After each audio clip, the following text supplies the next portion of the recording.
What would you do if your twin sister died, and you discovered that becoming her was easier than mourning her? Not as tribute, not as grief, but as opportunity, as escape, as the chance to finally live the life that should have been yours all along. Welcome to this journey into one of the most psychologically complex cases of identity, theft, and murder in modern American history. But before we descend into this hall of mirrors where identity becomes fluid and sisterhood becomes something far darker, I need you to ask yourself, where does one person end and another begin? If you could step into someone else's life completely, their home, their husband, their bank account, their future, and leave your own failures behind, would you? Tell us where you're watching from right now and whether you believe identity is something fixed or something we perform, because by the end of this account, you may question everything you thought you knew about the self, about family bonds, and about how easily we can become unrecognizable to ourselves. This episode contains detailed discussions of murder, violence, identity theft, and psychological manipulation. The details included serve understanding, not sensationalism, but they are disturbing. Viewer discretion is strongly advised.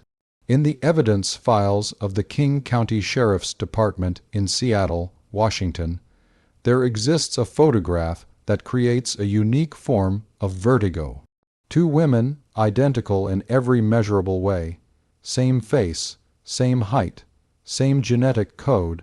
The caption beneath reads, "Victim and suspect." But here's what makes your mind rebel against the image. You cannot tell which is which, not even in death. Not even when one of them had become a killer. We're about to delve into a mystery that destroyed two families, where the bond between twins became a bridge to murder, where one woman's death triggered a sequence of events so meticulously planned, so psychologically intricate, that it would take investigators 7 years to understand that they weren't dealing with one woman's crimes. They were dealing with two. This isn't just a story about identity theft. This is a question about the nature of self, about whether we are who we believe ourselves to be or who others believe us to be. And when those beliefs diverge catastrophically, what monsters do we become? It was the year 2003. America was 2 years into the war on terror. Social media was in its infancy with MySpace and Friendster, and identity theft was becoming the fastest growing crime in the nation, though most people thought it meant stolen credit cards, not stolen lives. But in the rain-soaked neighborhoods of Seattle, in a craftsman house with a view of the Sound that should have meant peace, one woman was about to discover that the greatest threat to her identity wasn't a stranger with her social security number. It was her own reflection, her own blood, her own twin. Because Charlotte and Evelyn Morrison weren't just sisters. They were mirrors, and mirrors, as we're about to discover, can reflect truth, or they can distort it beyond all recognition. Seattle in early October carries a particular quality of light, or rather, a particular quality of the absence of light. The sun doesn't so much set as surrender, giving way to a gray that seeps from the sky down into the streets, into the coffee shops, into the bones of everyone who's chosen to make this rain-drenched corner of the country their home. It's a place where you can disappear in plain sight, where the constant drizzle blurs the edges of things, where umbrellas become shields against recognition. The Morrison twins had been born into this gray October 17, 1973, at Swedish Medical Center, 17 minutes apart. Charlotte first, always first, as their mother would later say with a tone that suggested those 17 minutes had determined everything that followed. Even their names reflected the hierarchy: Charlotte, which means free woman, and Evelyn, which means wished for child, as if the second arrival had been unexpected, a shadow cast by the first. From birth, they were treated as a unit, a matched set, a biological curiosity. Identical twins occur in only 3 to 4 births per thousand, a statistical anomaly, a genetic lottery. Their parents, Robert and Diane Morrison, seemed to take a certain pride in this rarity, dressing the girls in matching outfits until they were 12, enrolling them in the same classes, encouraging them to finish each other's sentences. Look, they seemed to say to the world, look what we created, 2 perfect copies, a biological marvel, proof of something exceptional in our very DNA. But here's what identical twins know that singletons never quite grasp. Being a mirror is not the same as being seen. When people look at twins, they often see the twinness before they see the individuals. The matching becomes the identity. And for Charlotte and Evelyn Morrison, this fundamental misunderstanding would become the fault line that would eventually split their lives and end them. Their childhood home in the Ballard neighborhood of Seattle was a modest split level built in the 1950s, the kind of house where every creak of the floorboards told a story, where the rain on the roof created a constant percussion, where the smell of coffee and wet cedar was as permanent as the furniture. Robert Morrison worked as a foreman at a shipping company on the waterfront. Diane Morrison was a public school teacher, 3rd grade, beloved by students for her patience and her habit of keeping candy in her desk drawer, though never for her own daughters, who she felt needed to learn discipline above all else. The girls shared a bedroom until they were 16, twin beds with matching quilts. A mirror on the wall between them, Diane's idea, though in retrospect, perhaps the cruelest piece of decoration a mother could choose. Every morning, Charlotte and Evelyn would wake to see themselves reflected, doubled, confirmed in their sameness. But over time, the mirror began to show differences, subtle at first, then undeniable. Charlotte was 17 minutes older, yes, but she seemed years ahead in everything else. She was taller by half an inch, negligible to most, but in the hyper-awareness of adolescence, a canyon. She developed first, her body announcing womanhood, while Evelyn remained caught in the awkward angles of late childhood. She smiled more easily, a warmth that drew people like moths to light. Teachers remembered Charlotte's name first. Boys noticed Charlotte first. The world, it seemed, had decided that 17 minutes was enough time to establish a pecking order, and Charlotte would always be first. Evelyn was not unkind. This is important to establish. She was not the bitter twin, not the jealous shadow, or at least, she didn't start that way. In their early years, she seemed content to follow Charlotte's lead, to be the quieter one, the observer, the one who could fade into the background while her sister commanded attention. She read more, observed more, thought more. She noticed things the way her father's smile never quite reached his eyes when he looked at her, the way her mother's hand would rest on Charlotte's shoulder but hover uncertainly near hers, as if unsure of permission to touch. High school magnified every difference. Garfield High School, class of 1991. Charlotte made varsity soccer as a freshman. Evelyn tried out 3 times and never made the team. Charlotte was elected homecoming princess, not queen, which she claimed disappointed her, but Evelyn knew the princess role was almost more prestigious, suggesting potential, trajectory, a future coronation. Charlotte dated Brad Hoffman, a senior with a Letterman jacket and a Jeep, while Evelyn spent Friday nights reading in her room, telling herself she preferred it that way, that the solitude was choice, but beneath the surface, something was shifting. In the journals Evelyn kept discovered much later, during the investigation, there are entries that reveal the quiet accumulation of resentment, the slow poison of comparison. November 3rd, 1989, Mom introduced us to her colleague as Charlotte and her sister. Not Charlotte and Evelyn, just her sister, as if I don't have a name, as if I'm defined only in relation to her. February 14, 1990, Charlotte got 19 Valentine cards. I got 4, and 2 of them were from the same person who probably felt sorry for me. I counted hers. I shouldn't have counted, but I did. May 7, 1990, received my acceptance letter from Western Washington University. Charlotte got into University of Washington. Mom cried with happiness. Dad opened champagne. No one mentioned my letter. It was on the counter for 3 days before Dad asked what it was. Here, in these small moments of erasure, we see the foundation being laid.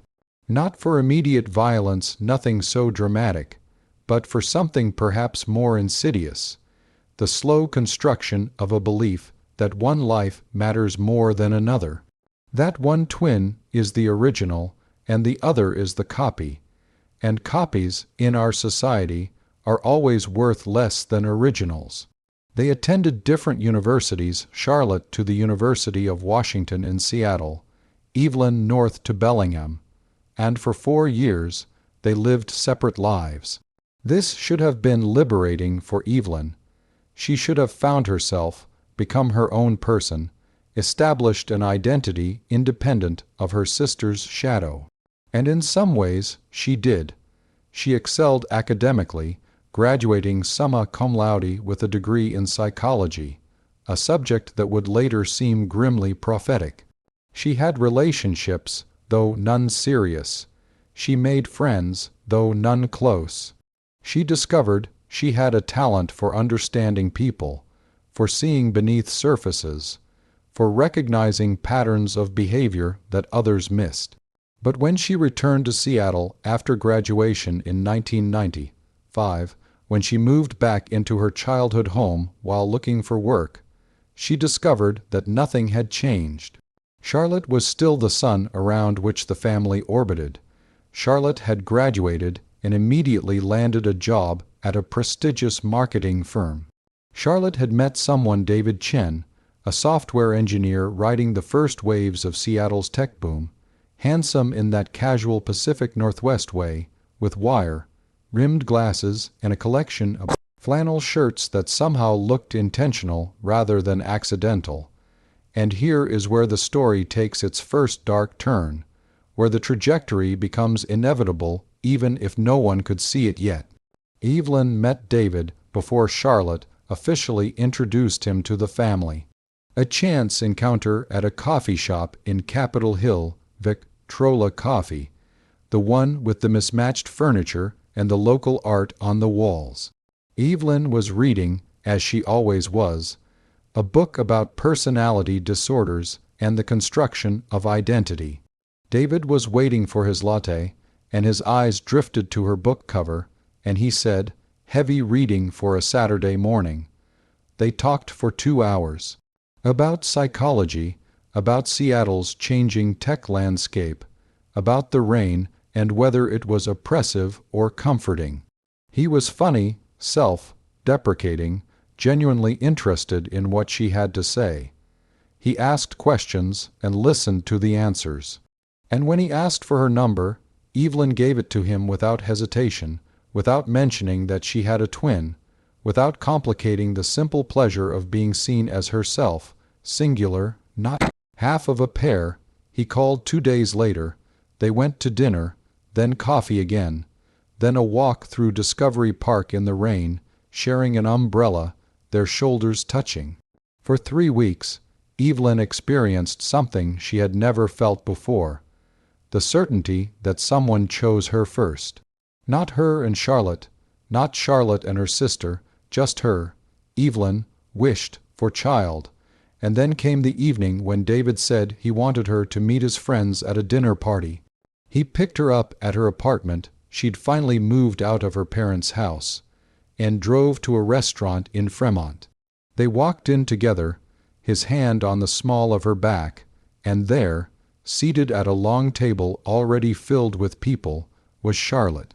The moment of recognition played out in horrible slow motion, Charlotte's face shifting from warm smile to confusion to understanding to something harder to read, betrayal. Amusement, calculation, David's hand dropping from Evelyn's back as he processed what he was seeing, his eyes darting between the two identical faces. The table falling silent as everyone registered the impossible doubling, and Evelyn, frozen, watching her brief moment of being chosen dissolve like morning fog. "You didn't tell me you had a twin," David said to Evelyn, and the accusation in his voice was subtle but unmistakable. As if she had been deceptive, as if not mentioning Charlotte was a lie of omission, Charlotte stood, graceful as always, and crossed to them. "I'm Charlotte," she said, extending her hand to David with a smile that was all warmth and no guile. "Evelyn's sister. She's mentioned you." She hadn't. Evelyn hadn't mentioned David to anyone, protecting the relationship like a fragile thing that might shatter under the weight of family observation. But Charlotte's lie was smooth, practiced, establishing a narrative. Charlotte knew about David. Charlotte was in the loop. Charlotte had given implicit approval. What happened over the following months has been reconstructed from multiple sources, from Evelyn's journals, from David's later testimony, from Charlotte's emails and text messages saved on her computer. The story that emerges is complex, not a simple case of sister stealing sister's boyfriend, but something more psychologically intricate. Charlotte didn't seduce David in any conventional sense. She simply became present. She showed up at places Evelyn and David went. She called David directly to ask questions about his work. She was in marketing, after all, and his software company was developing innovative products, and she was just curious, professionally speaking. She joined the same gym David attended. She laughed at his jokes with the same genuine delight Evelyn did, but somehow her laughter sounded different, brighter, more affirming, more what he needed. And slowly, imperceptibly, David's attention shifted. Like a plant turning toward sunlight, he reoriented toward Charlotte. He started calling her for advice about gifts for Evelyn, then calling her to discuss his concerns about Evelyn. She seemed withdrawn, seemed unhappy. Did Charlotte think something was wrong? And Charlotte, in her responses, was never overtly critical of her sister. She was sympathetic, understanding, but her words carried subtle poison. Evelyn's always been sensitive. She tends to pull away when things get serious. She's been hurt before and has trouble trusting. None of these things were true, but they created a narrative, a framework through which David began to interpret Evelyn's behavior. When Evelyn expressed hurt that Charlotte kept inserting herself into their relationship, David heard it as sensitivity, as overreaction. When Evelyn pulled back, protecting herself, David saw it as evidence that she wasn't serious about commitment. And Charlotte was there, consistently present, consistently supportive, consistently everything that his evolving narrative said Evelyn was not. 6 months after that dinner party, David broke up with Evelyn. He was kind about it, as people often are when they're about to be cruel. He said they wanted different things. He said he valued their time together, but didn't see a future. He said he hoped they could be friends. 3 months after that, David and Charlotte announced they were dating. 2 months after that, they were engaged. In Evelyn's journal, there is only one entry from this period, September 23, 1996. She took him, not because she wanted him, but because I did. That's the difference. Between us, I don't know how to fight someone who looks exactly like me, but has no hesitation about taking everything. I don't know how to compete with my own face when she wears it better. The wedding took place on June 14, 1997, at a venue overlooking Elliott Bay, with the Seattle skyline creating a postcard, perfect backdrop, and Mount Rainier visible in distance, massive and serene, and utterly indifferent to the small human dramas unfolding in its shadow. It was a beautiful wedding. Everyone said so. Charlotte wore vintage lace with a cathedral train. David looked stunned by his good fortune, his smile never wavering throughout the ceremony. The reception featured a jazz quartet and local salmon, and a cake that cost more than Evelyn's monthly rent. Evelyn was not the maid of honor. Charlotte had chosen her college roommate for that role, offering Evelyn the position of bridesmaid instead.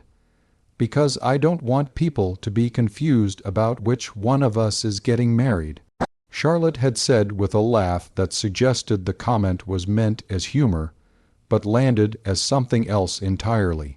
Evelyn attended. She smiled in photographs. She gave a toast that everyone agreed was lovely, speaking about Charlotte's kindness and David's good fortune and the power of love to surprise us. No one noticed that her hand trembled slightly as she held the microphone. No one noticed that she excused herself twice during the reception to cry in the bathroom, splashing cold water on her face before returning to her performance of happiness. After the wedding, Evelyn disappeared from their lives. Not dramatically, there was no confrontation, no declared estrangement. She simply faded, declining invitations, returning calls days later with excuses about work being busy, about needing to focus on her career, about just being tired. Charlotte made occasional efforts to reconnect, sending texts that Evelyn answered politely but minimally. Their parents noticed, but chose to interpret it as natural drift, the inevitable separation that comes when siblings build their own lives. But what was actually happening during those years from 1997 to 2003 was far more complicated than simple distance. Evelyn was watching. She had taken a job at a psychiatric hospital in Tacoma, working as a behavioral therapist with patients suffering from personality disorders, dissociative disorders, and what used to be called multiple personality disorder, but was now known as dissociative identity disorder. She was good at her work. Exceptional, even. She had a talent for understanding the fractured self, for helping patients navigate the landscapes of their own minds. Her supervisor noted in performance reviews that Evelyn seemed to have an unusual capacity for empathy combined with clinical detachment. She could enter a patient's psychological space without losing herself, but privately, Evelyn was conducting research of a different kind. Her apartment in Tacoma was modest, a one-bedroom in a complex near the hospital, but one entire wall of her living room was covered with what could only be described as a study. Photographs of Charlotte and David, printed social media posts from the early days of Facebook and Friendster, maps of their neighborhood, schedules of David's work hours derived from careful observation, records of Charlotte's career progression at the marketing firm, promotions, projects, client presentations. To an outsider, it would have looked like stalking, like obsession, like the warning signs of something dangerous. But Evelyn told herself it was something else. She was studying, learning, understanding the life that should have been hers. She wasn't planning anything, not yet, maybe never. She was just keeping track, maintaining awareness, refusing to let Charlotte's theft be complete. In her journals from this period, the entries become more analytical, more detached. March 8, 1999. Charlotte received another promotion today, Director of Client Strategy. They're moving to a bigger house in Queen Anne. David's company went public last month. They're wealthy now, really wealthy. I calculated their combined net worth based on his stock options and her salary, just over $2 million. Meanwhile, I'm making $42,000 a year helping people whose minds are fractured. The irony is not lost on me. October 17, 2000, our birthday, 27 today. Charlotte posted photos of her celebration on Facebook. Dinner at Canley's, the most expensive restaurant in Seattle. Champagne and oysters and a view of the city lights. David gave her diamond earrings. I had dinner alone with a book and take-out Thai food. Same face, same DNA, completely different lives. When did the divergence become permanent? When did the gap become a chasm? June 3rd, 2001. I saw them at Pike Place Market today. I wasn't following them. I was just there, buying flowers, and they appeared. Charlotte was laughing at something David said. Her hand in his, her hair catching the sun. They looked happy, actually happy, not performing happiness, living it. I stood there for 15 minutes watching them, and they never noticed me. Their own happiness is a blindness. It doesn't occur to them that I might be there, watching, remembering what was taken. Then came November 7th, 2002, and everything changed. Charlotte was diagnosed with ovarian cancer, stage 3. The kind that's often found too late because the symptoms are subtle bloating, fatigue, changes in eating patterns that could be anything, could be nothing, until suddenly they're everything. When Evelyn heard, from their mother, in a phone call that carried a tremor of real fear, her first emotion was not sympathy. In her journal, she's brutally honest about this. November 8, 2002, Mom called crying, "Charlotte has cancer, ovarian, bad prognosis, they caught it late. She starts chemotherapy next week. I should feel terrible. I should rush to her side. I should be the supportive sister, but all I can think is, finally, something in her perfect life has cracked. Finally, she knows what it's like to have something taken from you that you can't get back. Is that evil? Does that make me a monster? I don't think I care anymore." But Evelyn did go to her. After 3 days of internal struggle, documented in pages of tortured reasoning, she called Charlotte and offered to help, to drive her to appointments, to be there during chemotherapy, to do whatever was needed. Charlotte, weakened already by the diagnosis and the first round of brutal treatment, accepted.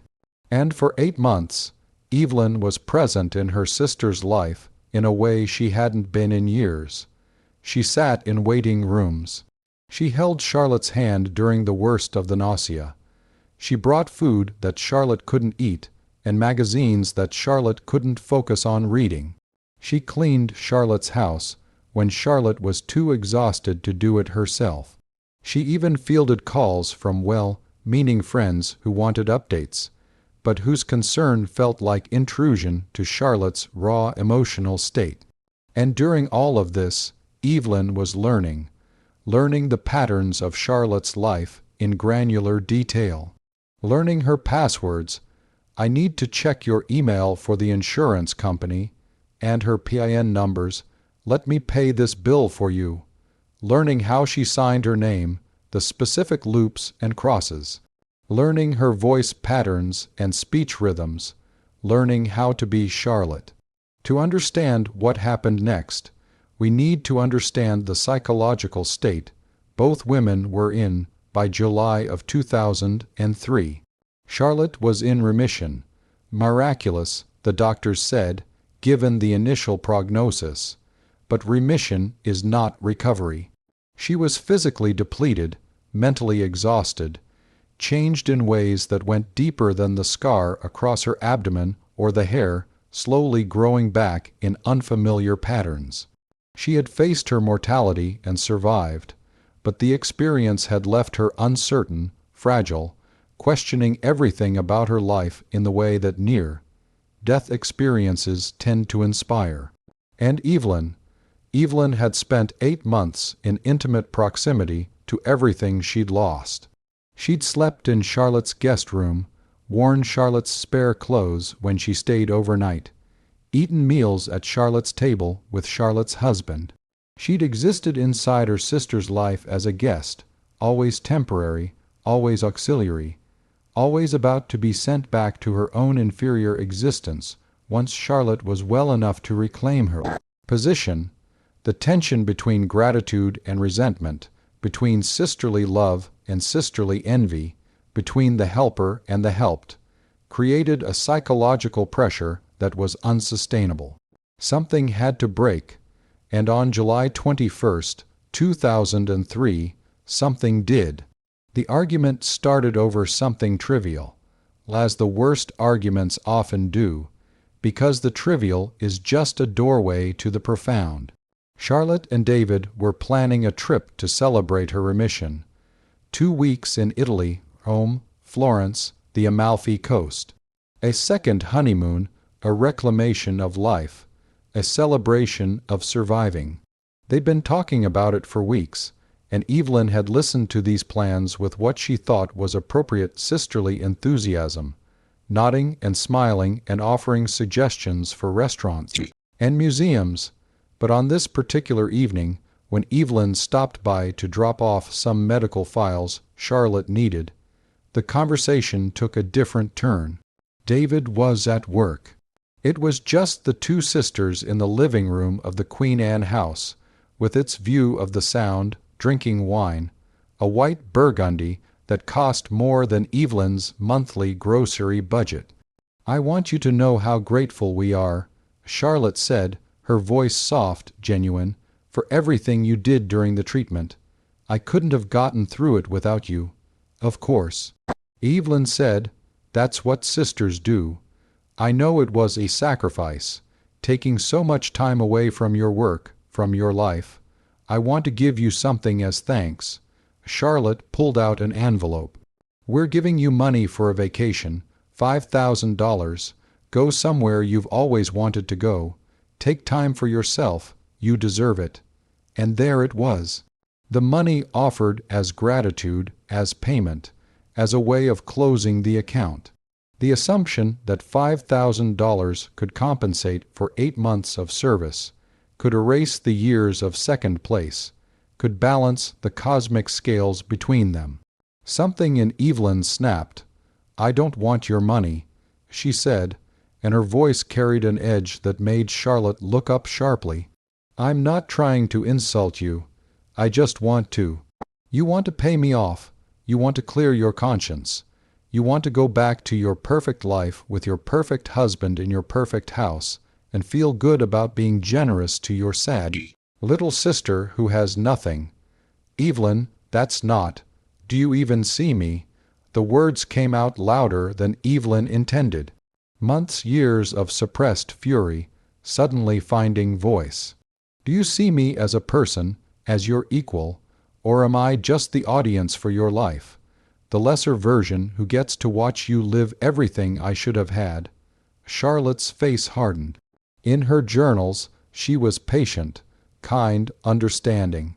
But Charlotte had limits too, and the months of cancer and treatment and facing death had changed her, made her less willing to absorb others' pain, more focused on protecting herself. "You think I stole your life," Charlotte said, standing. "You think David was yours. You think any of this was meant for you. He chose me first. He chose you for 3 weeks. 3 weeks of coffee dates before he met me. That's not a relationship. That's a prelude. He would have loved me if you hadn't interfered, if you hadn't inserted yourself into everything, if you hadn't what? Been myself, been the person he actually wanted." Charlotte's voice rose to match Evelyn's. "You want to blame me for your life. You want to make me responsible for every disappointment you've ever had. I didn't take anything from you. You just couldn't hold on to it." The words hung in the air like something sharp and poisonous. Later, Charlotte would claim she didn't mean it, that the cancer and the fear and the exhaustion had stripped away her usual filters. But the damage was done. Evelyn left without another word, drove back to Tacoma in a haze of rage so complete it felt like clarity. And in that clarity, she made a decision that would change everything. She was going to become Charlotte. Not imitate her, not pretend to be her, actually become her, and for that to work, Charlotte would have to die. Now we need to pause here. We need to understand what we're describing, not to sensationalize it, but to comprehend the psychological mechanism at work.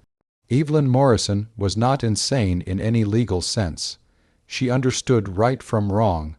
She understood that murder was illegal, immoral, destructive. But she had constructed a framework in her mind built carefully over years of observation and resentment, in which her own life had been stolen, and she was simply reclaiming what was rightfully hers. This wasn't murder. This was justice. This was correction of a cosmic error. Psychologists call this motivated reasoning, the process by which we arrive at conclusions we want to reach by carefully selecting evidence and constructing narratives that support our desire. Outcome: we all do it in small ways, but in extreme cases, motivated reasoning can justify atrocities. Evelyn had also spent years working with patients who had fractured identities, who didn't have a stable sense of self. She'd studied dissociation, studied how the mind could partition itself, how people could hold contradictory beliefs simultaneously, how one could know something was wrong while simultaneously believing it was necessary. She was, in essence, using her professional knowledge to create distance between her decision and her conscience. She could plan a murder while simultaneously believing herself to be a good person who was simply correcting an injustice. The cognitive dissonance that would cripple most people became, for Evelyn, just another puzzle to solve. The planning took 2 months. August through September of 2003, Evelyn became meticulous. She researched methods. She studied Charlotte's schedule with even greater precision. She learned everything she could about identity verification systems, about how to access bank accounts, about legal requirements for proving identity. She created backup documentation copies of Charlotte's passport and driver's license, careful records of Charlotte's medical history, lists of Charlotte's passwords and security questions. And she prepared herself psychologically. In her journal from this period, we see the careful construction of justification. August 16, 2003. I've been reading about parasitic twins cases where one twin absorbs the other in the womb, where one life continues by consuming another. Maybe that was supposed to happen to us. Maybe I was supposed to absorb Charlotte before we were born, and the separation was. Mistake. I'm not killing her. I'm completing a process that should have finished 30 years ago. September 2, 2003. Charlotte has everything and appreciates nothing. She has David's love and takes it for granted. She has wealth and spends it carelessly. She has health, now recovered health, and doesn't recognize the miracle. I would cherish all of it. I would be worthy of it. Who deserves that life more? September 28, 2003. Final decision made. It has to look like an accident. Anything else brings too much scrutiny, too many questions. The best accidents are the ones that make sense, that fit a narrative people already believe. Evelyn's plan was elegant in its simplicity. Charlotte loved to hike.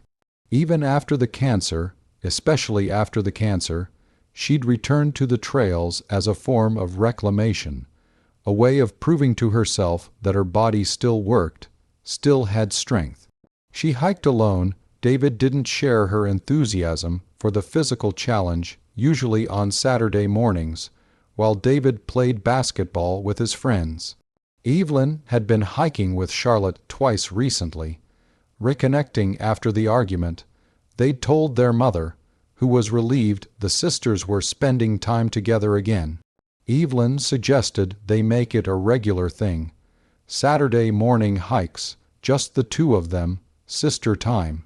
Charlotte agreed. She was trying, in her own way, to repair the relationship, to be generous despite, or perhaps because of Evelyn's outburst. She still loved her sister, despite everything. Twins have a bond that's difficult to sever completely. Even when they hate each other, there's a connection, a recognition, a sense that this other person is somehow more real than anyone else precisely because they share your face. On October 11, 2003, They drove together to Rattlesnake Ledge, a popular trail about 30 miles east of Seattle. It's a moderate hike, about 4 miles round trip, with an elevation gain of roughly 1,100 feet, ending at a rocky ledge with sweeping views of Rattlesnake Lake and the Cascade Mountains. Beyond, on a clear day, you can see for miles. But October in Washington is rarely clear. More often, it's a study in gray. Low clouds, persistent drizzle, trails slick with rain and fallen leaves. They started early, arriving at the trailhead at 7:30 in the morning. It was a Wednesday, not a weekend, so the parking lot was nearly empty. Just their car and one other vehicle belonging to an elderly couple who'd finished their hike and were leaving as Charlotte and Evelyn arrived. No witnesses to note their presence together. They hiked in relative silence. Whatever conversation occurred was minimal, functional. Watch that route. The trail's slippery here.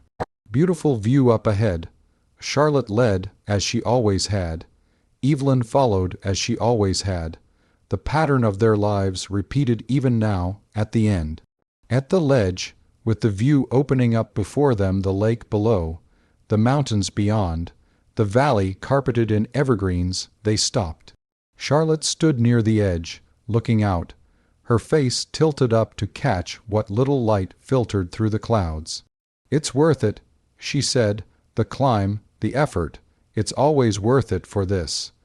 And Evelyn, standing behind her sister, thought about how many meanings those words could hold. Worth it? Was Charlotte's life worth more than hers? Was this moment, this decision, worth what would come after? Later, Evelyn would claim she didn't plan what happened next, that it was impulse, that she walked to the edge intending only to stand beside her sister, and something else took over. But the evidence suggests otherwise. The evidence suggests this was the moment she'd been planning for 2 months. Evelyn stepped forward, put her hands on Charlotte's back, and pushed, not hard. That's what's remarkable. Witnesses who examined the scene later, who studied the trajectory, said the push wasn't violent. It was just. Sufficient. Just enough to send Charlotte off balance on the slick rock. Just enough to make her step forward, to make gravity do the rest. Charlotte fell 37 feet, striking an outcropping halfway down before landing on rocks at the base of the ledge. The first impact killed her instantly. The medical examiner would later confirm that the skull fracture was instantly fatal, that she was dead before her body completed its fall. Evelyn stood at the edge for several minutes, looking down at her sister's body. In that moment, she later wrote, she felt nothing. Not horror, not grief, not relief. Just a strange numbness, as if she were observing herself from outside, as if the woman at the top of the ledge and the woman at the bottom were both characters in a story she was reading rather than living. Then she climbed down carefully, using the established trail rather than trying to descend directly. It took 20 minutes to reach Charlotte's body. By then, she'd begun to cry, not from grief, but because crying was what she needed to do for the performance that would follow. She knelt beside Charlotte, touched her sister's cooling hand, and whispered, "I'm sorry," though she would never be certain whether she meant it. She called 911 at 8:53 in the morning. Her voice on the recording is anguished, breaking. "My sister fell. Please, she fell from the ledge. I think she's dead. Please send someone." The dispatcher kept her on the line, asked questions about Charlotte's condition, about whether Evelyn could perform CPR. Evelyn said there was too much blood, that Charlotte wasn't breathing, that she was clearly dead. The dispatcher asked her to stay on the line until help arrived. Emergency responders reached the scene at 9:37. By then, Evelyn was sitting beside Charlotte's body, still crying, her hands covered in her sister's blood from her attempts to check for a pulse. The scene read exactly as it was meant to. Tragic accident, grieving survivor, no reason to suspect anything else. But here's what the first responders noticed, what would become important later. Evelyn was eerily calm between sobs. When she wasn't actively crying, her face settled into something blank, neutral, as if she were waiting rather than grieving. One EMT noted in his report that she seemed more composed than typical accident witnesses. But at the time, this was attributed to shock. The official report classified Charlotte Chin's death as accidental, a tragic fall while hiking. The rock face had been wet, visibility poor, a simple misstep with devastating consequences. It happened more often than people realized on these trails every year.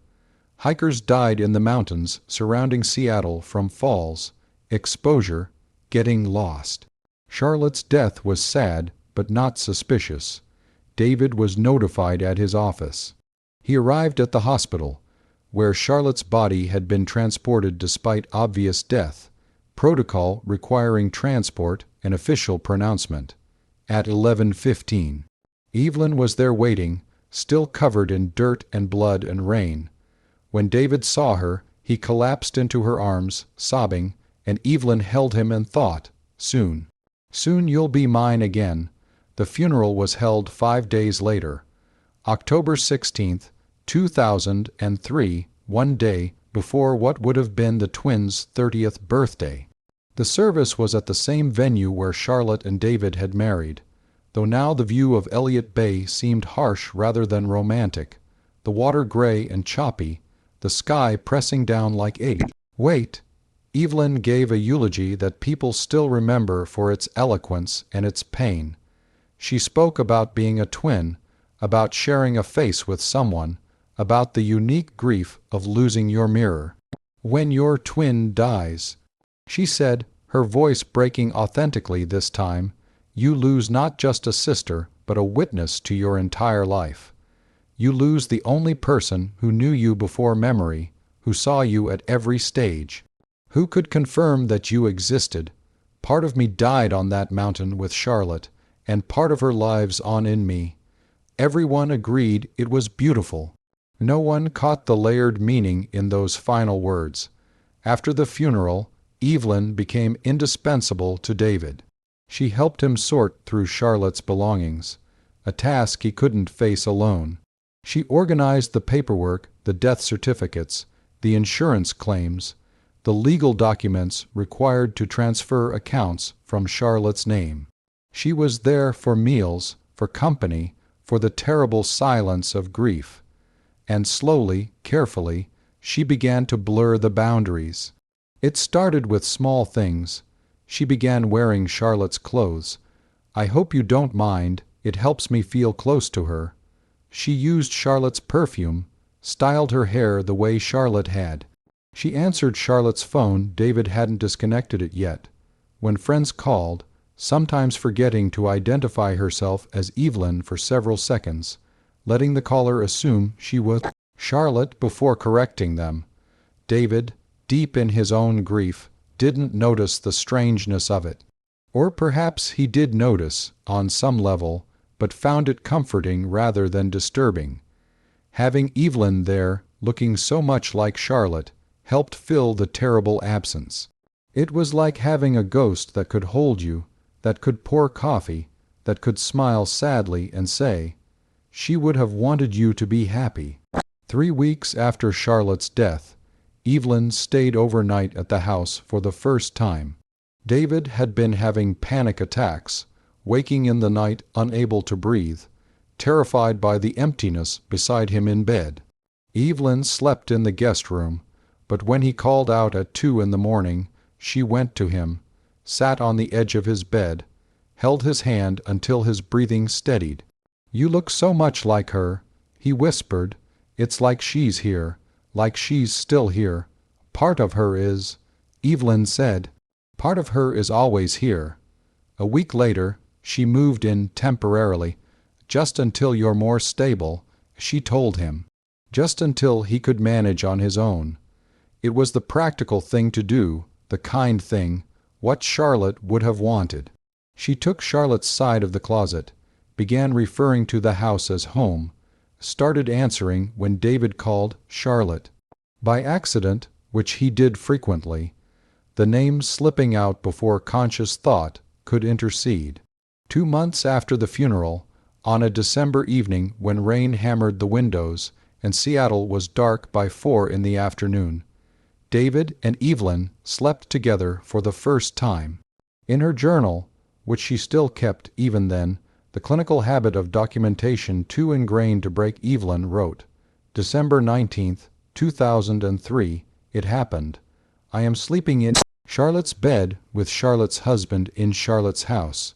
He called me Charlotte when we kissed. I didn't correct him. In the darkness, with my eyes closed, I couldn't tell who I was anymore. Either, maybe that's the point. Maybe I've finally completed the absorption. Maybe there's only one of us now. But here's what's crucial to understand. David knew she was Evelyn. He wasn't in some delusional state where he believed Charlotte had returned. He knew, consciously, that he was with his dead wife's twin sister. But grief and resemblance and loneliness had blurred something in him too. He could know it was Evelyn while simultaneously feeling like it was Charlotte. Human psychology isn't logical. It's layered, contradictory, capable of holding multiple truths simultaneously. They married in April of 2004. A quiet ceremony, just immediate family and a few close friends, because anything larger would have felt inappropriate so soon after Charlotte's death. But they were ready, they said. Life was short. They'd learned that painfully. Why wait? Evelyn became Evelyn Chen. She took Charlotte's last name, the final piece of the puzzle clicking into place. She left her job in Tacoma and began working remotely as a consultant, advising companies on psychological assessment and personnel management work she could do from home, from Charlotte's office. From Charlotte's life. To the outside world, it looked like a natural, if somewhat quick progression of events. Man loses wife tragically. Twin sister helps him through grief. They find comfort in each other.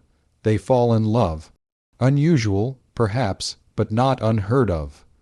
There are historical precedents for widows marrying their dead husbands' brothers, for families intertwining in times of loss. But inside the Queen Anne house, something stranger was happening. Evelyn had begun to fully inhabit Charlotte's identity in ways that went beyond marriage to David. She studied Charlotte's voice patterns obsessively, recording herself until she could match the specific inflections, the particular phrases, the characteristic laugh. She adopted Charlotte's habits, the way she drank coffee, the way she organized the kitchen, the way she folded laundry. She read Charlotte's journals and emails, absorbing her thoughts, her fears, her private self. And crucially, she began using Charlotte's identity for official purposes. She maintained Charlotte's Facebook account, posting occasionally as if Charlotte were still alive. Old photos, generic thoughts, nothing that would attract real attention, but enough to keep the account active. She used Charlotte's credit cards easy enough since they'd been in her physical possession during the transition. And credit card companies rarely verify death if cards remain in active use. She accessed Charlotte's email accounts, her bank accounts, slowly learning to navigate the digital infrastructure of Charlotte's life. David noticed some of this. You're using her login. He asked once when he saw Evelyn checking an account on Charlotte's laptop. It's easier, Evelyn said.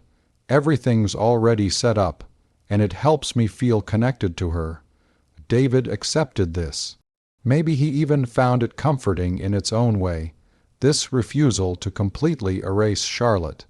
Maybe it felt like keeping her alive through Evelyn.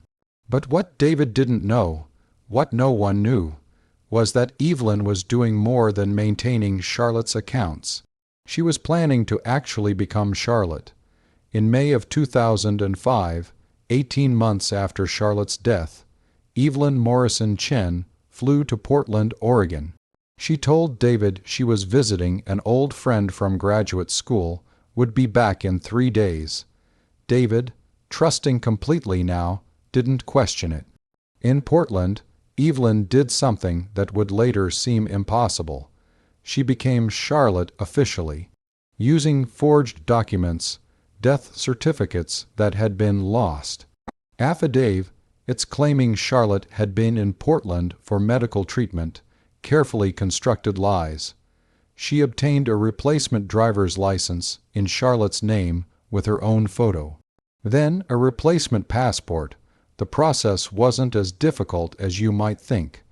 Identity verification systems in the mid-2000s weren't as sophisticated as they would later become. With the right documentation, the right confidence, the right story about surviving cancer and losing important documents during treatment, she could convince officials to provide replacements. And here's the crucial detail: she didn't cancel her own identity. Evelyn Morrison still existed, still had her own accounts, her own documentation. She simply added Charlotte Chen as a parallel identity she could inhabit when useful.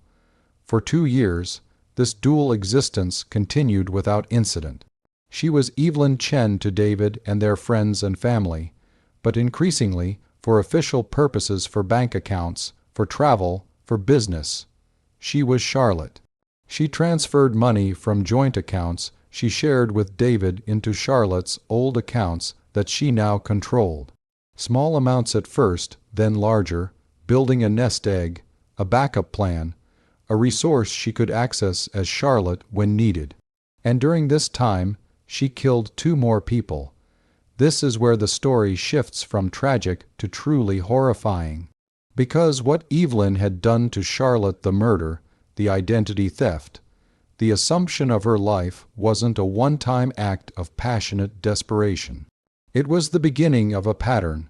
The first additional victim was Amanda Torres, a woman Evelyn met at a networking event in Seattle in October of 2005. Amanda was 42, divorced, successful. She owned a small chain of boutique hotels in the Pacific Northwest. She was also remarkably similar to Charlotte in build and coloring. 5'6", slender, dark hair, brown eyes. Not identical to Evelyn and Charlotte, but close enough. Evelyn befriended Amanda over several months, meeting for coffee, for lunch, eventually for dinner and wine. They talked about business, about relationships, about the challenges of being women in male-dominated industries. Amanda was lonely. Her divorce had been bitter, leaving her without close friends, having driven away most of her social circle in the aftermath. Evelyn recognized this loneliness, cultivated it, became the friend Amanda desperately needed. In March of 2006, Evelyn suggested they take a road trip together. A weekend getaway to the Oregon coast, just the 2 of them, a break from their busy lives. Amanda agreed enthusiastically. They drove south on Highway 101, stopping at tide pools and overlooks, eating seafood and drinking wine at small coastal restaurants. On the second evening, at a remote beach north of Cannon Beach, with the sun setting and the tide coming in, Evelyn drowned Amanda. She'd researched drowning extensively, the timelines, the physical mechanics, the appearance afterward. She knew that if she held Amanda under long enough, the water would fill her lungs, and the death would look like accidental drowning. A woman swimming, perhaps drinking earlier, caught by a riptide or a wave, unable to fight her way back to shore. The actual act was harder than pushing Charlotte had been.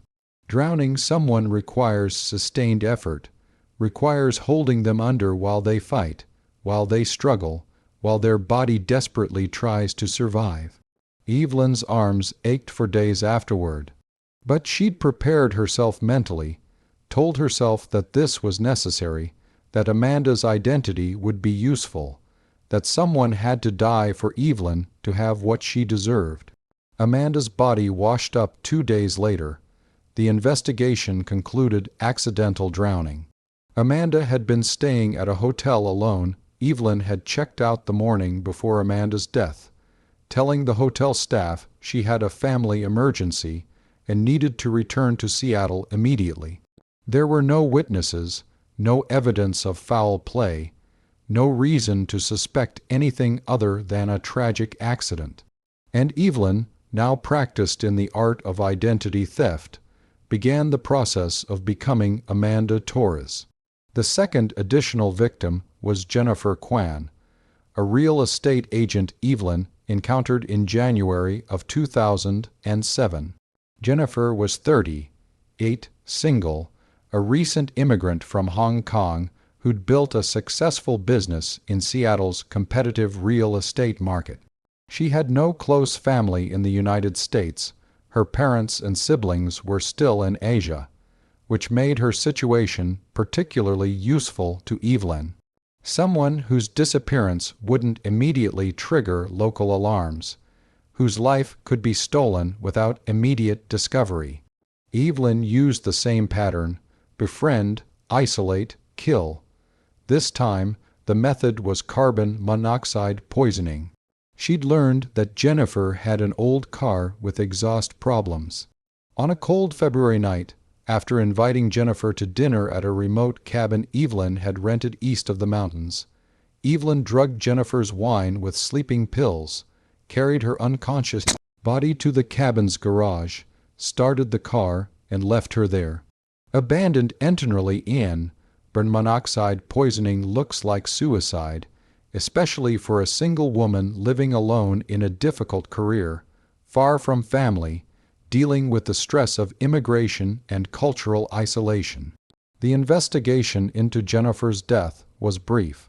The conclusion: tragic suicide, a woman overwhelmed by depression and loneliness, another victim of the epidemic of mental health crises among immigrants struggling to adapt to new lives.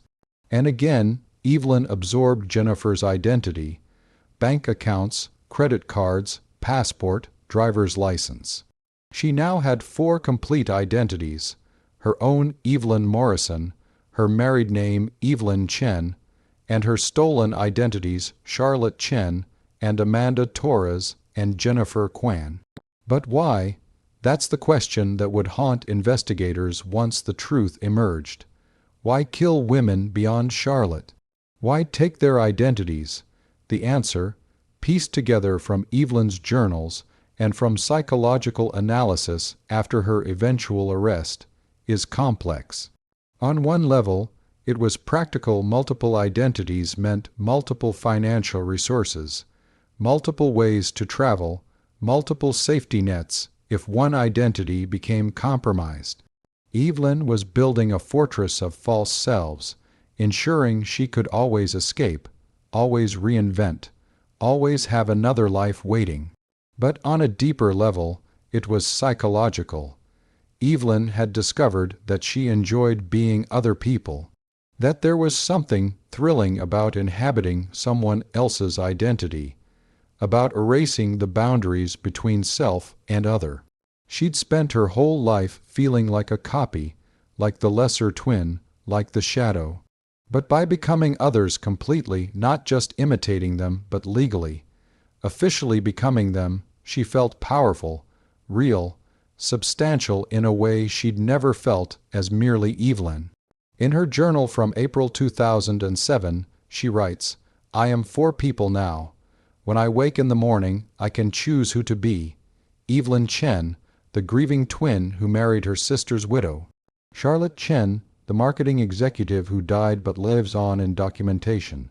Amanda Torres, the hotel owner who drowned but whose accounts keep growing. Jennifer Kwan, the real estate agent who killed herself but whose license remains active. I am a collection of women. I am Legion, and I am finally free from being just one limited, disappointing person." The unraveling began in 2008, but it took 5 more years for the truth to fully emerge. David began noticing inconsistencies. Small things at first. Evelyn would mention events from Charlotte's life that he remembered differently. She would refer to Charlotte in the third person, then in the first person, then catch herself, confused about which identity she was inhabiting at any given moment. She began receiving mail addressed to Amanda Torres at their house, which she explained as a work contact, but the explanation felt thin, improbable. One evening in June of 2008, David found Evelyn in Charlotte's old office, surrounded by documents spread across the floor, driver's licenses, credit cards, passports, all with different names but all with Evelyn's photo or Charlotte's photo or photos of women who looked remarkably similar. "What is this?" he asked, and his voice carried something new, not anger but fear. Evelyn looked up at him, and for a moment she considered telling him everything, confessing, seeking help. But then she saw the horror in his eyes, the recognition that the woman he'd married, the woman who looked like his dead wife but wasn't, the woman who was supposed to be his salvation but had become something else entirely, was a stranger in ways he couldn't comprehend. "It's nothing," she said, gathering the documents quickly. Client files, identity theft prevention work. But David had seen enough. He began investigating quietly, checking accounts, searching Evelyn's belongings when she was out, piecing together a puzzle whose shape terrified him. In September of 2008, David filed for divorce. He didn't accuse Evelyn of anything specific. He wasn't sure yet what she'd done, only that he couldn't live with her anymore, that something was fundamentally wrong, that every moment with her felt like standing on a fault line about to fracture. Evelyn fought the divorce viciously, not because she loved David. She'd realized by then that she'd never actually loved him, only wanted what Charlotte had, but because the divorce threatened her primary identity as Evelyn Chen, threatened to expose the elaborate structure of lies she'd built. The divorce proceedings lasted 14 months, and during that time, Evelyn began planning to disappear entirely. She would leave Seattle, take one of her alternative identities, start over somewhere else. She had the resources between Charlotte's accounts and Amanda's assets and Jennifer's investments. She had access to over $4 million. She could go anywhere, be anyone, but she made one critical mistake. In November of 2009, during a particularly contentious divorce hearing, Evelyn lost her temper. In front of the judge, the attorneys, and David, she said something that would later prove devastating. "You never really knew Charlotte anyway. You never knew what she was thinking, what she wanted. You loved a performance, a mask. You wouldn't know the real woman if she was standing in front of you." The comment seemed like bitter hyperbole at the time. But David, increasingly paranoid and frightened, recorded it on his phone, and later, much later, that recording would be crucial evidence. The divorce was finalized in January of 2010. Evelyn received a settlement less than she'd hoped, but enough to live on, and moved out of the Queen Anne house. She told David she was returning to Tacoma, rebuilding her life, starting over. Instead, she became Amanda Torres. As Amanda, she moved to Portland, Oregon. She used Amanda's credentials to manage the boutique hotels that had been Amanda's business. No one questioned her authority because she had all the documentation proving she was Amanda Torres. The owner, she lived in Amanda's condo, drove Amanda's car, existed fully in this stolen identity, and for 3 years she was happy. Or at least she was stable. She had money, professional success, a life that felt substantial. She occasionally used Charlotte's identity for travel or banking, occasionally Evelyn Chen's for medical appointments or other official business that required her legal married name. She was a collection of women, as she'd written, able to shift between identities as needed. But in June of 2013, a Seattle detective named Sarah Reeves received an anonymous tip. The tip came from David Chen. He'd spent 3 years obsessing over his ex-wife, convinced that something terrible had happened but unable to prove it. He'd consulted with a private investigator who'd helped him document some of the irregularities, the multiple bank accounts, the ongoing use of Charlotte's identity, the suspicious similarities between Evelyn's new life and Amanda Torres's life. The tip didn't explicitly accuse Evelyn of murder. David still didn't want to believe that, but it provided enough information, account numbers, identity documents, timelines, to launch an investigation into identity theft and financial fraud. Detective Reeves began pulling threads. She discovered that Amanda Torres had supposedly drowned in 2006, but Amanda Torres's bank accounts had continued being used for years after her death. She discovered that Charlotte Chen had died in 2003, but Charlotte Chen's passport had been used for international travel in 2009 and 2011. She requested exhumation of Charlotte's body. When DNA testing revealed that the woman buried in Charlotte's grave was indeed Charlotte Morrison Chen, when the body matched dental records and DNA from Charlotte's medical files, Reeves knew she wasn't dealing with mistaken identity. She was dealing with someone using a dead woman's credentials. The investigation expanded. Reeves contacted authorities in Oregon, shared information about Amanda Torres. They reviewed the drowning case, found no evidence of murder, but the use of Amanda's identity after death was criminal in itself. Then Reeves made a critical connection. She requested fingerprint analysis from Charlotte's autopsy. Standard procedure, often overlooked in obvious accident cases, and she compared those prints to prints on file for Evelyn Morrison Chen from her employment records at the psychiatric hospital. They matched. Charlotte's prints matched Evelyn's employment records, which meant the woman who died on Rattlesnake Ledge wasn't Charlotte at all. It was Evelyn. This revelation, this impossible reversal changed everything. If Evelyn had died in 2003, then Charlotte had survived. And if Charlotte had survived, then Charlotte had been pretending to be Evelyn for 10 years. Charlotte had married David Chen. Charlotte had killed Amanda Torres and Jennifer Kwan. Charlotte, not Evelyn, was the murderer. Detective Reeves requested immediate exhumation and DNA testing. The remains buried under Charlotte Chen's name were examined against DNA from Charlotte and Evelyn's parents, from medical records, from hair samples preserved from childhood. The results were conclusive. The woman who died on Rattlesnake Ledge in October 2003 was Evelyn Morrison, not Charlotte Chen, which meant everything everyone believed about the past 10 years had been exactly backward. But here's where the story becomes almost impossibly complex, where we have to carefully reconstruct what actually happened versus what everyone believed happened. Charlotte had killed her twin sister.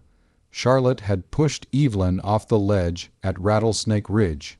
Charlotte had then assumed Evelyn's identity, reporting her own death, claiming to be the surviving twin, stepping into Evelyn's life while making everyone believe it was Evelyn stepping into hers. But why? What possible reason could Charlotte have had? The answer emerged from documents discovered in Charlotte's safety deposit box. A box registered under Amanda Torres's name but containing Charlotte's most private papers, including a journal she'd kept since childhood.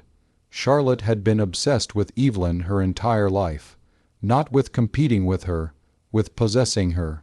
Charlotte's journals revealed a psychological complexity that no one had suspected. While everyone saw Charlotte as the favored twin, the successful one, the one with the perfect life, Charlotte experienced her life as a performance, a burden, an endless series of expectations she resented but couldn't escape. She wrote about feeling trapped by being the good twin, the successful one, the one everyone admired. She wrote about envying Evelyn's freedom to be mediocre, to fail, to live without constant scrutiny. She wrote about fantasizing about switching places, about escaping her own identity.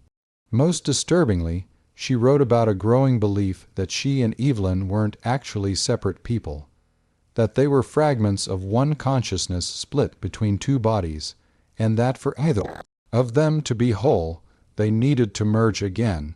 July 9, 1996. I look at Evelyn and I see myself without the burden of being me. I see what I could be if I were free of other people's expectations. Sometimes I think separation was the mistake, that we should have been one person, that the world would make more sense if there was only one of us. November 3, 1998. David loves me, but he loved her first. Even if it was only 3 weeks, he chose her first. That means something. That means she had something I don't. I need to understand what. I need to have what she has. August 27, 2003. The cancer taught me something. We can die at any moment. Identity is fluid. What we call self is just a performance we've been doing so long we've forgotten it's a performance. I could stop being Charlotte tomorrow. I could be Evelyn. I could be anyone. The only thing keeping me in this identity is habit and other people's expectations. What would happen if I just stopped being Charlotte? If I let Charlotte die and became Evelyn instead? The journals revealed that Charlotte had been planning the switch for months before the hiking trip. She'd studied Evelyn's life, memorized her habits, gained access to her accounts and documents during the cancer treatment when Evelyn had been helping so devotedly. She'd seen it as an opportunity. Evelyn's compassionate assistance became Charlotte's chance to learn how to be her. And on October 11, 2003, when they'd hiked to Rattlesnake Ledge together, Charlotte had made her move. According to reconstructions based on Charlotte's journals and later confessions, here's what actually happened. Charlotte had surprised Evelyn at the ledge. They'd argued the same argument they'd had at Charlotte's house about David, about the inequality between their lives, about resentment and privilege. But this time, Charlotte had been the one to push. She'd pushed Evelyn off the ledge, watched her fall, listened to the terrible silence that followed. Then Charlotte had climbed down, removed Evelyn's driver's license and other identification from her jacket pocket, and placed her own ID on the body. She'd called 911, screaming that her sister Charlotte had fallen, that she was Evelyn, the surviving twin. And because they were identical, because even their fingerprints were similar enough to fool casual inspection, because no one had any reason to suspect that a woman reporting her own death would be lying, Charlotte became Evelyn Morrison. She returned to David as Evelyn, played the role of grieving sister, gradually moved into her own life while everyone believed she was helping David through Charlotte's death. She seduced her own husband while pretending to be her sister. But this raises the most disturbing question. Why then kill Amanda Torres and Jennifer Kwan? The answer, according to Charlotte's eventual testimony, was that she'd discovered something profound on that mountain. Killing Evelyn and taking her identity had given Charlotte a sense of freedom, of possibility, that she'd never experienced before. She was no longer trapped in Charlotte's perfect life. She was no longer burdened by being the successful twin, the favored daughter, the woman everyone envied. As Evelyn, she could be mediocre. She could be overlooked. She could exist without constant judgment. And she'd found this liberating beyond measure. But the freedom came with a problem. She wasn't actually Evelyn. She was Charlotte pretending to be Evelyn, which meant she was still performing, still maintaining a false identity, still trapped in her role. So she began collecting other identities, women who looked similar enough, women who lived alone, who wouldn't be immediately missed, whose lives she could slip into like clothes. Each murder gave her another option, another possible self, another escape route. She became addicted to the transformation, to the moment when one identity ended and another began, to the feeling of being no one and everyone simultaneously. The arrest happened on September 27, 2013, in Portland, Oregon. Charlotte, living as Amanda Torres, was managing one of the boutique hotels when Detective Reeves and a team of federal marshals entered the lobby. Charlotte was at the front desk, wearing Amanda's clothes, using Amanda's name, fully inhabiting the identity. "Charlotte Chen," Reeves said. Charlotte looked up, and for a moment something shifted in her face. A confusion, a fracturing, as if she'd forgotten that name belonged to her. "I'm sorry," she said. "You must have me confused with someone else. My name is Amanda Torres. We have a warrant for your arrest," Reeves said. "You're charged with the murders of Evelyn Morrison, Amanda Torres, and Jennifer Kwan, and with the identity theft and fraud involving multiple victims." Charlotte's face went through a remarkable transformation, from confusion to understanding to something that might have been relief. She didn't run, didn't protest, simply nodded and said, "I'd like to speak with an attorney." As they led her out in handcuffs, past startled hotel guests and employees who knew her as Amanda Torres, Charlotte turned back to look at the lobby, at the life she'd been living, the identity she'd been inhabiting, and said something that would later become the most quoted line from the entire case. "I don't know who I am anymore. I don't think I've known for a very long time." The trial began in April of 2014 and lasted 11 weeks. It was one of the most psychologically complex criminal cases in Washington state history. The prosecution had to prove not only that Charlotte had killed 3 women, but that the accepted narrative of the past 11 years had been completely inverted, that the victim everyone mourned was actually the killer, and the killer everyone trusted was actually the first victim. The evidence was overwhelming once investigators knew what to look for. Charlotte's journals provided detailed accounts of her planning and her reasoning. Forensic accountants traced money through multiple identities. DNA evidence confirmed that the woman buried as Charlotte was actually Evelyn, that the woman arrested as Amanda was actually Charlotte. But the defense argued that Charlotte suffered from dissociative identity disorder, that the trauma of cancer and near death had fractured her sense of self, that she genuinely no longer knew which identity was her original one, that she couldn't be held fully responsible for actions taken while in a dissociative state. They brought in experts who testified about the unique psychology of identical twins, the difficulty of maintaining separate identities, the tendency to merge or compete, the sometimes frightening fluidity of self concept when your face is not unique to you. One psychologist testified that Charlotte might have experienced a form of identity death during her cancer treatment, that the woman who pushed Evelyn off the ledge was not the same person as the Charlotte who existed before cancer, that she'd been reconstructing herself even before the murder, and that killing Evelyn was simply taking that reconstruction to its logical extreme. The jury deliberated for 6 days. They found Charlotte Chen guilty on all counts: 3 counts of first-degree murder, multiple counts of identity theft and fraud, multiple counts of financial crimes. On June 20, 2014, Charlotte was sentenced to 3 consecutive life sentences without possibility of parole. During her sentencing statement, Charlotte was asked if she had anything to say to the families of her victims. She stood, looked at the courtroom, met David Chen, who sat in the front row weeping, at Diane Morrison, the mother who'd lost both daughters in different ways, at Amanda Torres's parents who'd flown from their home in Arizona for the trial, at Jennifer Kwan's sister, who'd traveled from Hong Kong to see justice served. Charlotte looked at all of them and said, "I don't expect forgiveness. I don't deserve it, but I need you to understand something. I didn't kill Evelyn because I hated her. I killed her because I wanted to be her. I envied her freedom.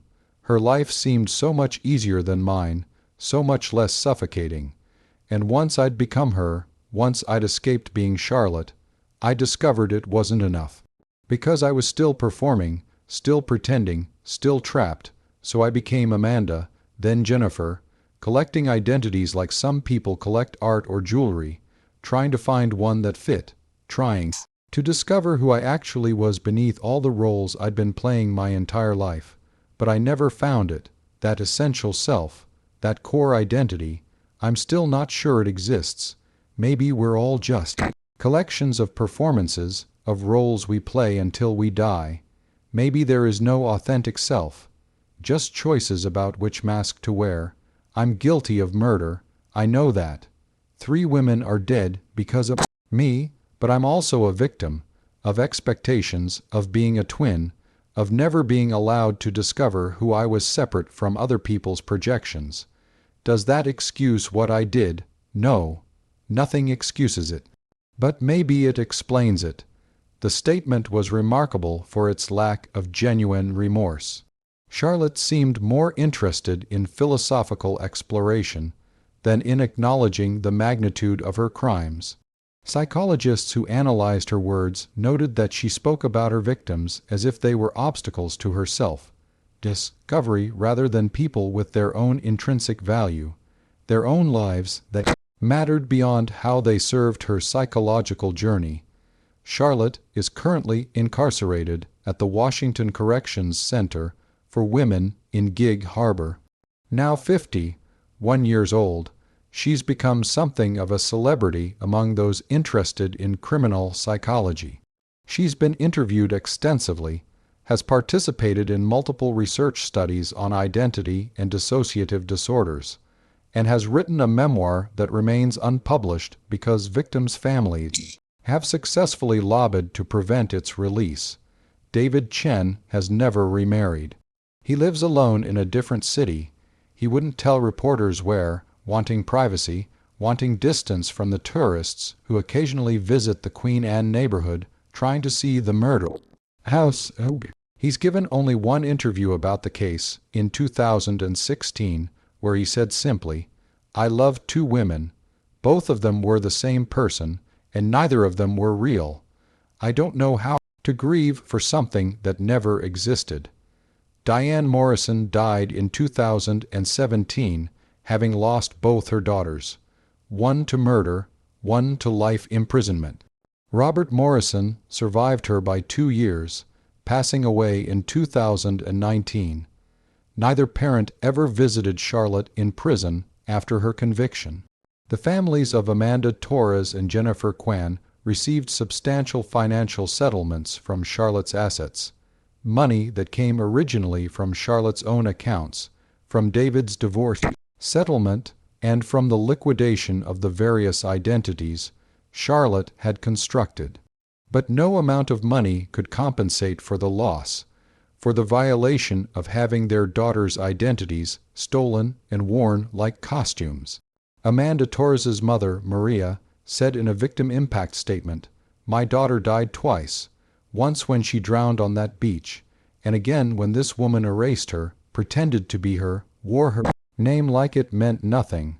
Amanda was a person. She had dreams. She was building a life. She deserved to be remembered as herself, not as one of this woman's disguises."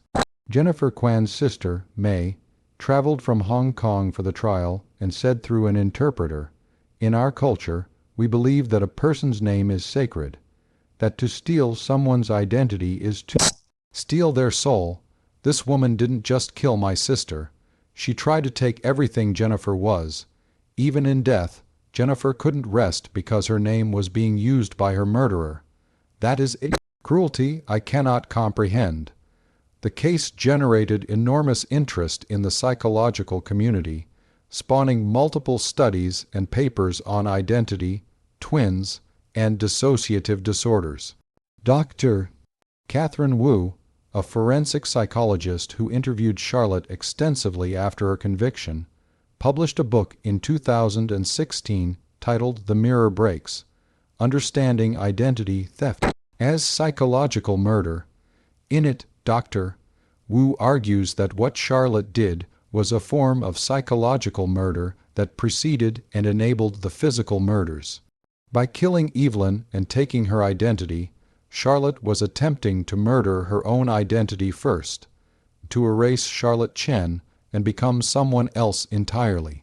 The subsequent murders of Amanda and Jennifer were extensions of this same impulse, the desire to have multiple selves available, to never be trapped in one identity, to maintain the option of erasure and reinvention.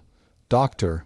Wu writes, Charlotte Chen suffered from what I call identity claustrophobia, a profound psychological distress caused by feeling trapped within a single identity. For most people, having a stable sense of self is comfortable, even essential for mental health. But for Charlotte, her identity as the successful twin, the perfect daughter, the beautiful wife felt like a prison. Each role came with expectations she resented but couldn't escape. Being an identical twin likely exacerbated this condition. Twins often struggle with individuation, the process of becoming a separate, distinct person. For Charlotte, looking at Evelyn was like looking at an alternate version of herself, a path not taken. The temptation to simply become Evelyn, to trade identities, must have been overwhelming. What makes this case so disturbing is that Charlotte's solution murder and identity theft actually worked, at least temporarily. She did feel liberated after becoming Evelyn. She did experience relief from the expectations that had burdened her, which reinforced the behavior, leading to more murders, more stolen identities, a pattern that might have continued indefinitely if she hadn't made small mistakes that accumulated into evidence. But other psychologists dispute this interpretation. Dr. Robert Aldridge, who testified for the prosecution, argues that Charlotte wasn't suffering from a dissociative disorder at all. She was a calculating psychopath who used psychological concepts to justify and rationalize her crimes. Charlotte Chen was a highly intelligent woman who worked in marketing, a field that requires understanding human psychology, understanding how to manipulate perceptions and desires. Dr. Aldridge told me in an interview for this episode. She studied psychology through her sister's work, through her own observations, through her years of performing the role of perfect Charlotte. She knew exactly what she was doing. The identity confusion she claims to have experienced, that's a performance too. It's the ultimate act of identity theft, stealing the diagnosis of dissociative identity disorder from people who actually suffer from it. The truth, as with most things, likely lies somewhere between these interpretations. Charlotte probably did experience genuine psychological distress related to identity and expectations. But she also made calculated choices to murder, to steal, to deceive. Mental illness can coexist with moral responsibility. Suffering doesn't excuse atrocity. The Charlotte Chen case has had lasting impacts on multiple systems and institutions. Identity verification processes were significantly strengthened in Washington state and then nationally. The ease with which Charlotte obtained replacement identification, documents using forged death certificates and affidavits, led to new protocols requiring multiple forms of verification, biometric data, and cross-referencing with Social Security death records. But experts acknowledge that determined identity thieves can still find ways around these systems. The Charlotte Chen case taught us that the weakest link in identity security isn't technology, it's human psychology, says Mark Rivera, who works in cybersecurity and identity protection. Charlotte succeeded because she understood that people want to help, want to believe the stories they're told, want to trust that someone holding the right documents is who they claim to be. She exploited that human tendency toward trust, and that's much harder to defend against than technological hacking. The case has also become a touchstone in discussions about twin psychology and identity. Multiple documentaries have examined Charlotte and Evelyn's relationship, trying to understand when the competition became deadly, when normal sibling rivalry transformed into something murderous. Dr. Nancy Lopez, who specializes in twin studies, notes, most twins navigate the challenges of shared identity without violence. Yes, there's often competition, sometimes resentment, occasionally estrangement, but murder is exceptionally rare. The Charlotte and Evelyn case is an extreme outlier, not representative of twin relationships generally.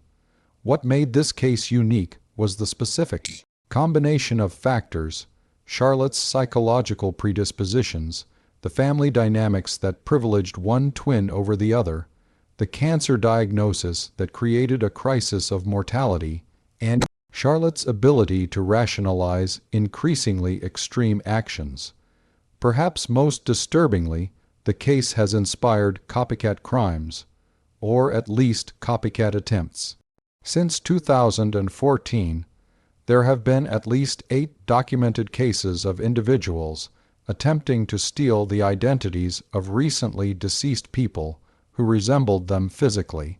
Most were caught quickly, their attempts amateurish compared to Charlotte's methodical planning. But the fact that people tried at all suggests that Charlotte's case revealed a dark possibility that some found tempting. But beyond the legal proceedings and the psychological analysis and the systemic changes, the Charlotte Chen case forces us to confront deeply uncomfortable questions about identity, about self, about the nature of who we are. If Charlotte could become Evelyn so completely that even David Chen, the man who'd loved both of them, couldn't tell the difference, what does that say about identity? Is it really so fixed, so essential, so impossible to change? If Charlotte could maintain multiple identities simultaneously, being Evelyn Chen to some people, Charlotte Chen in documents, Amanda Torres in Portland, Jennifer Kwan for travel, was she really one person or many? And if she was many, which one was the real Charlotte? These aren't just academic questions. They're profoundly relevant in our current moment, when digital identity is increasingly divorced from physical presence, when people maintain multiple online personas, when the concept of a unified, stable self is increasingly questioned by philosophers and psychologists alike. Charlotte Chen took these modern anxieties about identity and pushed them to a horrifying extreme. She didn't just question who she was. She murdered people to have more options about who she could be. There's an argument made by some observers that Charlotte was, in her own twisted way, ahead of her time, that she understood something about the constructed nature of identity that the rest of us haven't fully grasped yet. That in an age of increasing fluidity around gender, around online personas, around the multiplicity of selves we present in different contexts, Charlotte was simply taking these ideas to their logical, if criminal conclusion. But this argument, as compelling as it might sound, fundamentally misses the point. Understanding that identity is partly constructed, that we perform different versions of ourselves in different contexts, doesn't justify or excuse taking someone else's identity by force. The fluidity of self doesn't mean that selves don't matter, that they're interchangeable, that one person's life can simply be appropriated by another. Evelyn Morrison mattered, Amanda Torres mattered, Jennifer Kwan mattered. They had inherent value as human beings that existed independent of Charlotte's psychological needs or philosophical insights. They had the right to their own names, their own identities, their own lives. Charlotte's suffering, real as it may have been, didn't give her the right to end theirs. But even now, more than a decade after Charlotte's conviction, questions remain. Questions that gnaw at investigators, at the families, at anyone who studies this case deeply enough to feel its disturbing pull. First, were there other victims? Charlotte confessed to killing Evelyn Morrison, Amanda Torres, and Jennifer Kwan. But she'd had access to multiple identities for years, had traveled extensively, had used various names in different cities. Investigators have looked for other suspicious deaths or disappearances of women matching Charlotte's physical description between 2003 and 2013. They've found 7 cases that can't be definitively linked to Charlotte, but that have suspicious similarities. In particular, there's the case of Michelle Brennan, a 41-year-old accountant who died in San Francisco in 2009 from an apparent fall down the stairs in her apartment building. Michelle lived alone, had no close family, and bore a striking resemblance to Charlotte. Her death was ruled accidental at the time. But after Charlotte's arrest, San Francisco investigators reopened the case. They discovered that Michelle's credit cards were used for several months after her death, always in cash advances, always in different cities, always by someone who claimed to be Michelle Brennan, but whom no one could definitively identify. Charlotte denies killing Michelle Brennan, but she also smiles when asked about her, a strange, distant expression that suggests she knows more than she's saying. Second, did David know? This question haunts every discussion of the case. David Chen maintains that he had no idea he was living with Charlotte, pretending to be Evelyn. He thought he was married to his dead wife's twin sister, unusual, perhaps even disturbing, but not criminal. He claims he only discovered the truth when Detective Reeves contacted him in 2013. But some investigators aren't convinced. They point to small inconsistencies in David's timeline, to the fact that he waited 3 years after his divorce to provide the anonymous tip that started the investigation, to certain financial transactions that suggest he might have benefited from Charlotte's identity theft schemes. David was never charged with any crime related to Charlotte's actions. But the suspicion lingers. Did he know and choose not to act? Did he participate in some way? Or was he genuinely the victim of an extraordinary deception? A man who loved a woman who literally wasn't who she claimed to be. Third, what about Charlotte's current identity? Here's something that keeps psychologists awake at night. In prison, Charlotte is registered under her legal name, Charlotte Morrison Chen. But multiple guards and therapists who work with her have reported that she seems confused by this name, that she sometimes responds to Evelyn or Amanda more readily than to Charlotte. In a psychological evaluation conducted in 2019, Charlotte was asked, "Who are you?" Her response, "I don't know anymore. I've been so many people. I've lived so many lives. When I try to remember who Charlotte was before all of this, before Evelyn died, I can't find her. She's buried somewhere under all the other identities. Maybe she never really existed at all. Maybe I was always just waiting to become someone else." This raises a disturbing possibility. What if Charlotte's identity fragmentation wasn't a manipulation or a performance? What if, by living as multiple people for so many years, by fully inhabiting these stolen identities, she actually did lose her sense of singular self? What if she's trapped now in a prison within a prison, not just the physical walls of the correctional facility, but the psychological prison of not knowing who she fundamentally is? And if that's true, if Charlotte Chen has genuinely fractured into multiple identities that can't be reintegrated, then who exactly are we punishing? Which version of her is serving the life sentences? All of them, none of them. The story of Charlotte and Evelyn Morrison is one of the most psychologically complex cases of identity, theft, and murder in modern American history. But stripped of its sensational elements, the twins, the multiple identities, the decade of deception, it's ultimately a story about something deeply human and deeply disturbing. The desire to escape ourselves. We've all felt it at some point. The wish to be someone else. The fantasy of starting over with a blank slate, no history, no mistakes, no expectations. The dream of trying on different lives the way we try on clothes, keeping what fits and discarding what doesn't. But Charlotte Chen's story is a cautionary tale about what happens when that universal wish becomes an obsession, when the desire to escape oneself transforms into permission to destroy others. She looked at her twin sister and saw not a person but a possibility. She looked at Amanda Torres and Jennifer Kwan and saw not lives with intrinsic value but identities available for taking. She couldn't distinguish between liberating herself and destroying others because, to her, other people had ceased to be fully real. They were masks she could wear, lives she could inhabit, solutions to her psychological discomfort.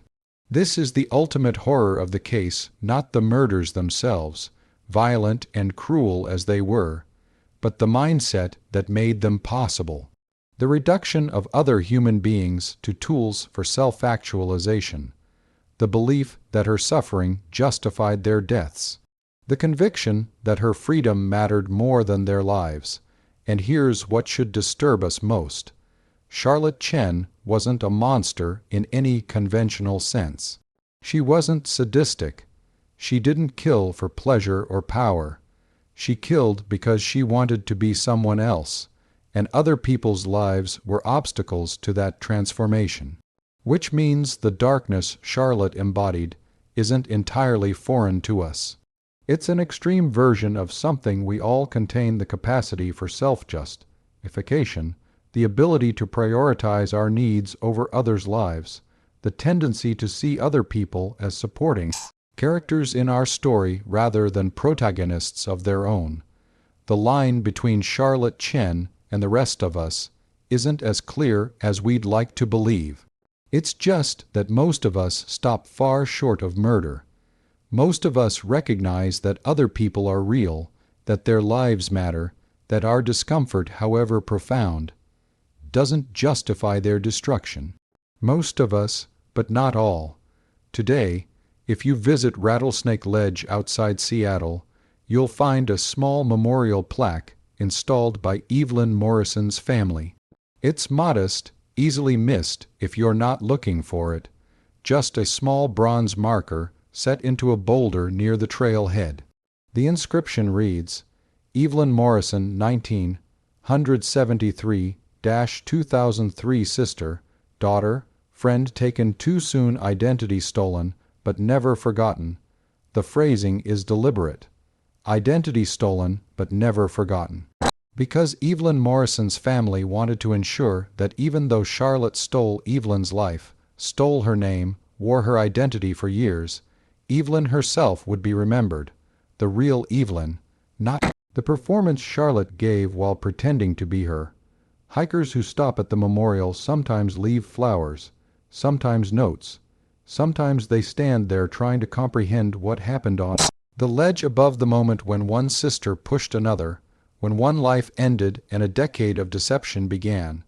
And some hikers, particularly on October mornings when the mist rolls in and visibility drops to nothing, when the world becomes gray and uncertain and the boundaries between things seem to dissolve, report a strange experience. They feel watched. They hear two sets of footsteps when they're hiking alone. They catch glimpses in their peripheral vision of two women, identical, standing at the ledge looking out over the valley. Most dismiss it as imagination, as the power of knowing the story making them see things that aren't there, but some believe it's real, that Charlotte and Evelyn Morrison are still there, still locked in their eternal competition, still trying to determine which one of them is real, which one deserves to exist, which one gets to keep the name they were born with. And maybe, in some metaphorical sense, they're right. Maybe Charlotte and Evelyn are both ghosts now, not in any supernatural sense, but in the sense that both of their authentic selves were destroyed on that mountain. Charlotte killed Evelyn physically, but in the process, she killed herself psychologically, fragmenting into so many false identities that the original Charlotte disappeared entirely. Two sisters, two murders, one physical, one psychological, and in the end, both of them gone. To this day, in the archives of King County, there are two sets of fingerprints filed under the name Charlotte Morrison Chen. One belongs to the woman who was born Charlotte. The other belongs to the woman buried in Charlotte's grave, Evelyn, whose prints were mistakenly filed under her sister's name after the autopsy. Even in death, even in official records, the two sisters remain confused, intermingled, impossible to fully separate. Their identities are tangled in a way that can never be completely unraveled, and perhaps that's fitting. Perhaps that's the only honest documentation of what they became to each other. Not distinct individuals, but mirrors that shattered, fragments that cut, reflections that lied about what they showed. The most terrifying stories, someone once said, are the ones that force us to see ourselves clearly. And sometimes that's the darkness we're really afraid of. Not the monsters we imagine lurking in shadows, but the potential monstrosity we recognize in our own reflections. When you look in the mirror tonight, ask yourself, who do you see? Are you certain? And if you had the chance to be someone else completely, to erase yourself and start over, would you take it? Would you know where to stop? Charlotte Chen thought she knew. She was wrong, and 3 women died because of her certainty. The story of Charlotte and Evelyn Morrison, or perhaps we should say the story of Evelyn and Charlotte, giving the true first victim her rightful place at the beginning of the sentence, remains a stark reminder of how thin the boundary is between self and other, between identity and performance, between transformation and destruction. Charlotte is now 51 years old, serving 3 consecutive life sentences, living under a name she claims not to fully recognize anymore. She will die in prison. She will die as Charlotte Morrison Chen, according to legal documents, but who she believes herself to be in those final moments, whether she'll think of herself as Charlotte or Evelyn or Amanda or Jennifer or some amalgamation of all the identities she wore, remains unknown. Evelyn Morrison has been dead for 21 years. She died at 30, pushed off a ledge by the sister who'd spent 17 minutes longer in the womb, and apparently believed those 17 minutes granted her rights over Evelyn's life. She's buried in Evergreen Washelli Memorial Park in Seattle, under a headstone that correctly identifies her now, after years of bearing Charlotte's name. Amanda Torres and Jennifer Kwan have been dead for 17 and 16 years respectively. Their families still grieve. Their stolen identities have been recovered, their names restored to them, their memories protected as fiercely as possible from being overshadowed by the woman who killed them and wore their names like costumes. But questions linger, questions that will never be fully answered. How did a successful marketing executive and beloved wife transform into a serial killer? When exactly did Charlotte's resentment of Evelyn cross the line from normal sibling rivalry into murderous intent? Were there other victims we'll never know about? And most fundamentally, who was Charlotte Morrison Chen really, beneath all the roles she played and the identities she stole? Perhaps these questions are meant to remain unanswered. Perhaps the not knowing is part of the punishment we collectively serve for forgetting how easily identity can be manipulated, how completely one person can deceive another, how thin the line is between self and performance. If this journey into one of the darkest corners of human psychology has resonated with you, if you find yourself lying awake tonight pondering the nature of identity, the construction of self, the frightening ease with which we can deceive ourselves and others, then this channel has more truths waiting in the shadows. Subscribe if you're willing to confront the uncomfortable questions about human nature that history tries to bury. Leave a like if this account provoked something deeper than entertainment, if it made you question the stability of identity, the reality of the self you present to the world, the possibility that we're all performing versions of ourselves that may or may not be real. And in the comments, I want to know, where is the line between transformation and theft, between finding yourself and erasing yourself? If you discovered your entire identity was built on lies and stolen pieces of other people's lives, would you still consider yourself the same person?